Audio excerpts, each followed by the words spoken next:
Afterwards, to present a talk on the topic of Islam and education, let me invite Maulana Noorullah Saheb.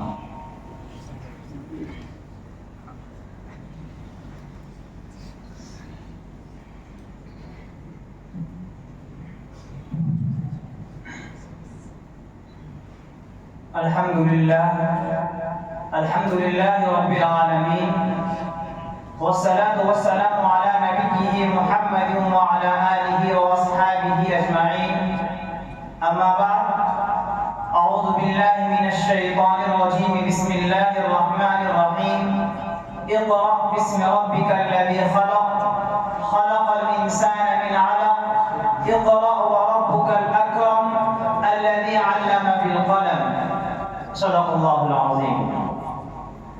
Respected teachers, honorable judges, and dear all. Today I will shed some light on the subject that Islam brought about educational revolution in the world. Nowadays, education is considered to be a gift of this modern age. But in fact, it is only Islam which laid down the foundation of education and took it to unprecedented heights. It is an established truth that Islam has not only much emphasis on education, rather it is the messenger of knowledge and leader of educational revolution. Other civilizations put education in the category of necessities of life. But Islam regarded it the utmost necessity of each human being. Dear brothers, unlike other religions and civilizations, Islam termed education as a basic right of every individual in the society. Greece and China made extraordinary progress in the field of education and art, but they also did not favor the education for all. Plato has also dreamed of democracy and equality, but he also could not go beyond education for some particular segment of the society. In India, which once was the center of education and art, a lower caste person was not even allowed to hear the Vedic scriptures. None can deny the glory of Nalanda University and Texla University, but after all, the fact is that the common people were always deprived of education in Hindu periods. And education was the only monopoly of high class of the society.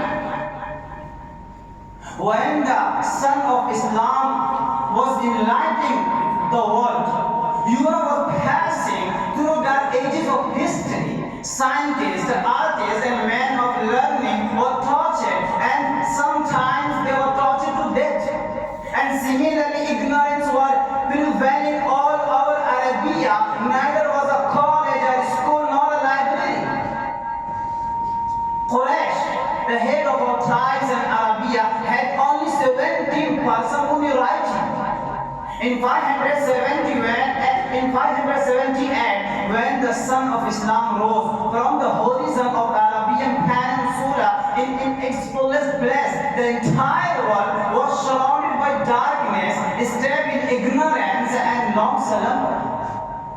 And the first slogan that Islam chanted in this horrible atmosphere was about education, and the earliest verses of the Holy Quran invited people to the education. Quran says, "Iqra' bismi rabbikal ladhi khalaq, khalaqal insana min 'alaq, iqra' wa rabbukal akram, alladhi 'allama bil qalam, 'allama al insana ma lam ya'lam."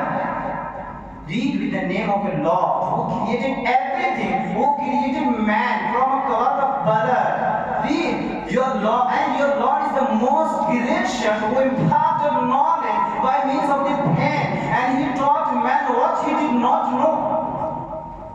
These verses of the Quran are considered to be the fountainhead of education in post-Islamic history. And they created a remarkable eagerness towards education. Quran filled the followers of Islam with a tremendous spirit, and Hadith also encouraged this spirit a good push by repeated mentioning education, virtues and greatness.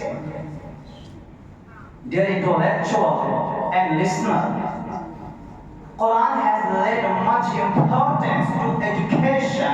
That's why it regarded education as the main purpose of the advent of Prophet. Allah bless him and give him peace in this world. As the Quran said, هو الذي بعث في الأميين رسولا منهم يتلو عليهم آياته ويزكيهم ويعلمهم الكتاب والحكمة وإن كانوا من قبل لفي ضلال مبين.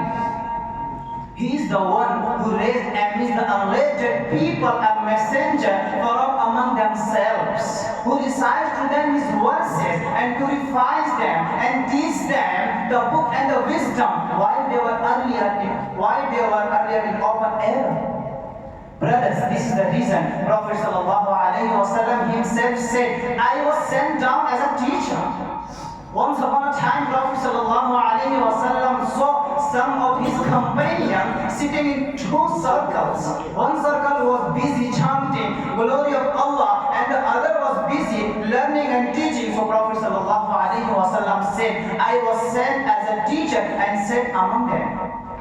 The Sahaba imbibed the teachings on Islam in their lives, and whenever they went, they engaged themselves in learning and teaching. They sat in a corner of a mosque and in a part of a house teaching wisdom and good behavior. Due to their valuable efforts, in short time or in short period of time, Arabs turned into the most civilized nation.